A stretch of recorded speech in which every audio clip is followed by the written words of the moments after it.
ఏ ప్రపంచం అయితే సక్సెస్ చుట్టూ తిరుగుతుందని మీరు చెప్పారో, ఒక్కసారి ఫెయిల్ అయితే అదే ప్రపంచం భూమిలో పాతేసి ఎక్కి తొక్కి ముందుకెళ్ళటానికి వెయిట్ చేస్తా ఉంటది.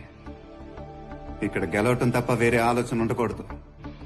If you don't mind me saying this sir, నా దృష్టిలో మీరు కూడా సక్సెస్ కాదు సార్. ఎందుకంటే సక్సెస్ లో ఫుల్ స్టాప్స్ ఉండవు, కామాస్ మాత్రమే ఉంటాయి. మీ సక్సెస్ కి మీరు ఫుల్ స్టాప్ పెట్టేశారు సార్. మీరు ఎలా సక్సెస్ఫుల్ అవుతారు? ఎలా సక్సెస్ అవ్వాలో ఇన్స్టిట్యూట్ నేర్పిస్తుందని చెప్పారు. అదే నిజమైతే ఈ ఫొటోస్ పెట్టడానికి ఇన్స్టిట్యూట్ గోడలు కూడా సరిపోవు సార్. ఎందుకంటే సక్సెస్ లో ఎవడి దారి వాడిదే. Success is not a destination, success is a journey.